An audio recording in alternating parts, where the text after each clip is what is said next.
Chiron, and today we'll talk about second raid in Destiny Rising Monolith Fall and how to beat it, and we'll talk about all three encounters, but mostly of course we'll talk about third encounter, and they will talk quite a lot, and I will show you the full one phase with different mechanics and different aspects of the third most difficult and most important stage with the last boss.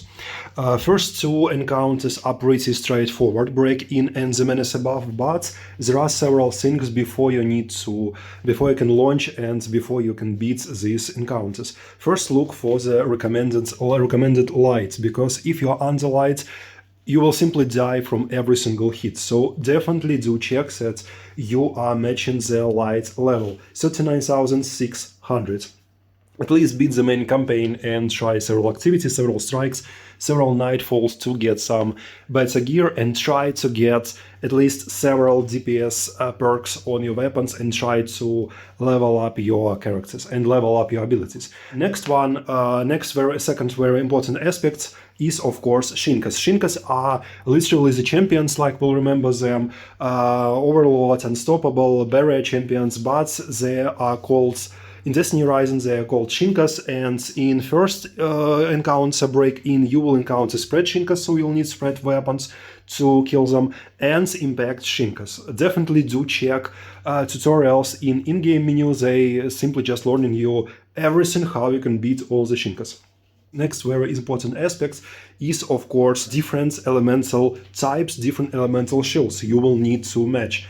Because if you don't have any elemental weapons for the encounter and it's working for all three encounters, Shinkas and elemental types, you will simply deal with shields much longer and much harder, extremely harder. So definitely do check different weapons and different elemental types for your abilities and try to match them for every single encounter.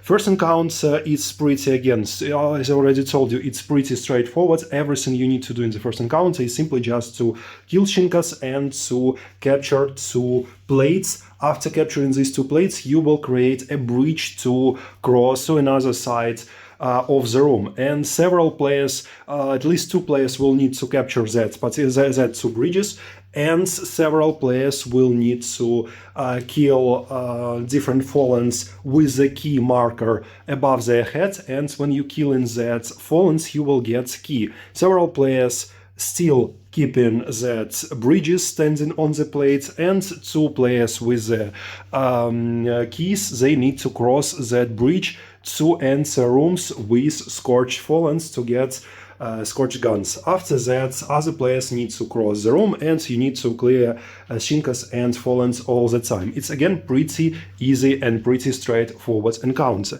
Second one, the menace above, it's pretty simple again.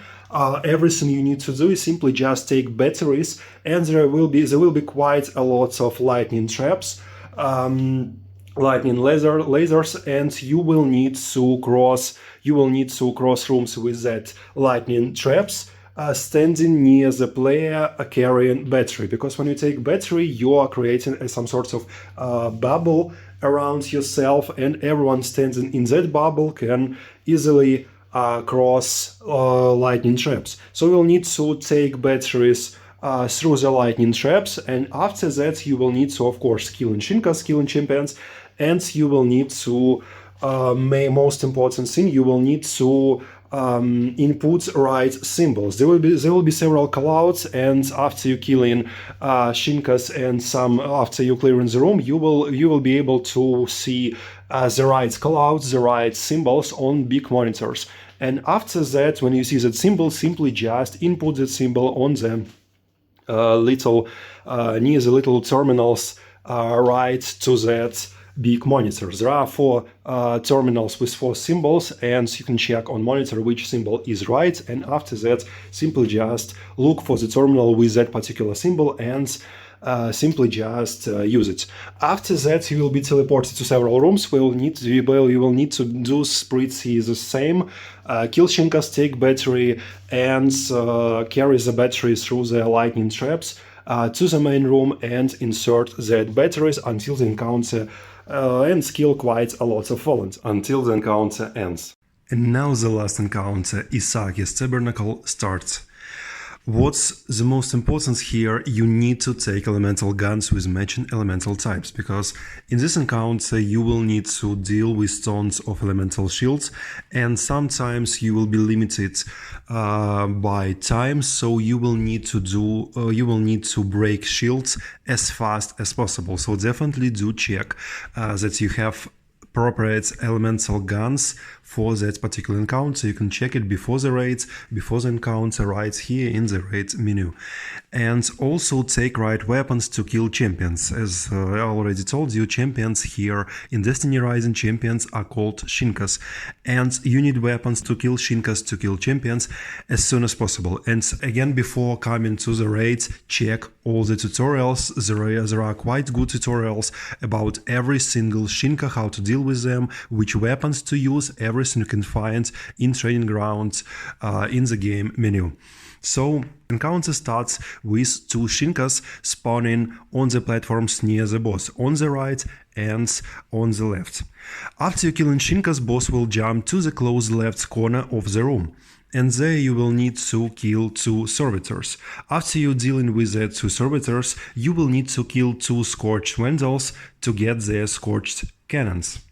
After you get in scorched cannons, you will need to destroy lightning monoliths on boss's right and boss's left with that scorched cannons. All the time, boss will spawn electric waves on the floor, so simply overjump it. It's dealing not that much damage, but stacking with different other types of damage in the encounter, you will be pressed quite a lot. After that, boss will jump from his position to the close right corner of the room, and you will need to repeat all the mechanics. After that, boss will return into starting point, and you will need to kill two barrier Shinkas on boss's right and left, far right and far left corners of the room.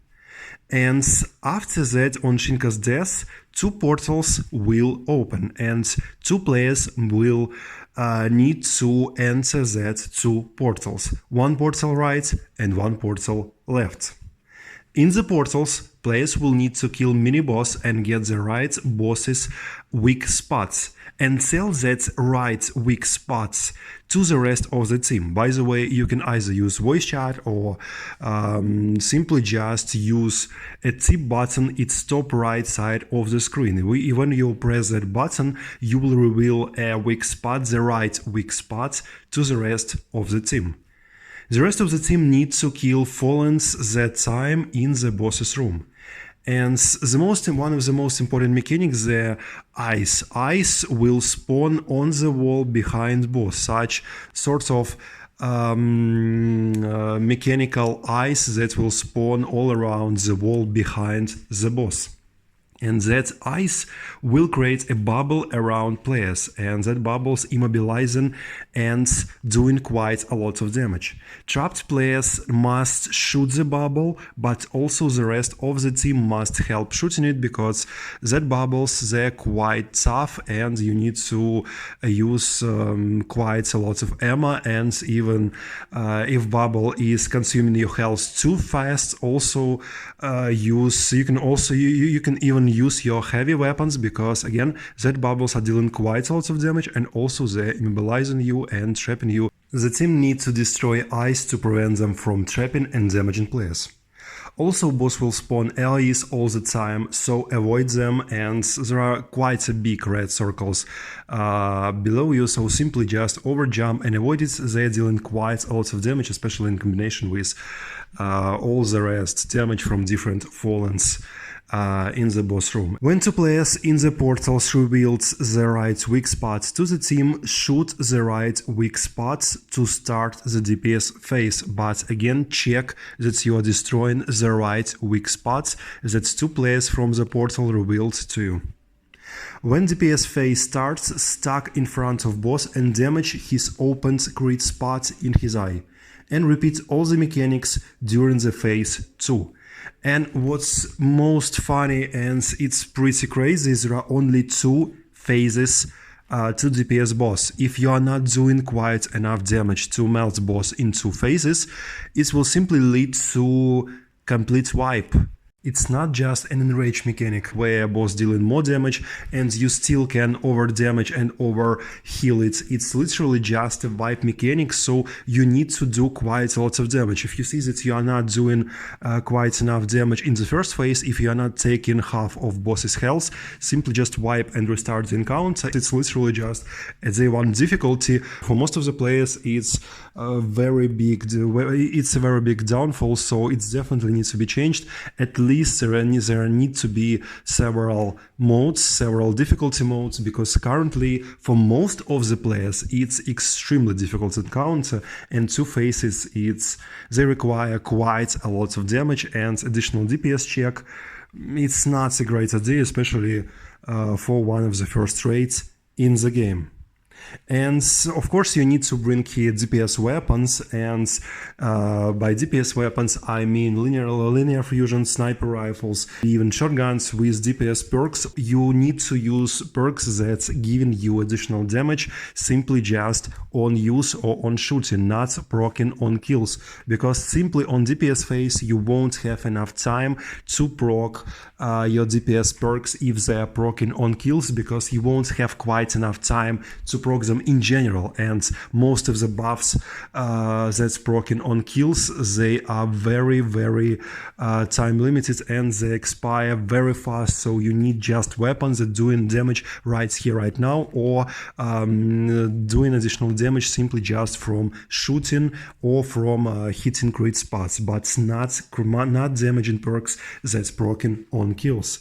And also 10-2 with healing well will be great, and in ideal setup you need to use 10-2 with healing well and 10-2 with damaging well, because they will do quite a lot of work for you, both healing, both helping you with survivability, and also with doing additional damage, so you will much easier hit that 50% mark on boss's health per one phase. And also Lady Yolder would be great with Bubble, with her barrier, to get extra overshield before the DPS phase, and in general due to her overshield different passives that's helping to survive quite a lot. So here it is, guys. Don't forget to click like button and subscribe for channel if you want more videos like this. Also check our different guides, builds on Assassin's Creed series, The Division 2, Elder Scrolls Online, Horizon Forbidden West, Ghost of Tsushima, Dying Light, Atom Coming, Dying Light, The Beast. Also check our different guides, builds and overviews on other different titles. Also check our different playlists with different guides, builds and overviews. And as always, I will see you in the next video. Good luck.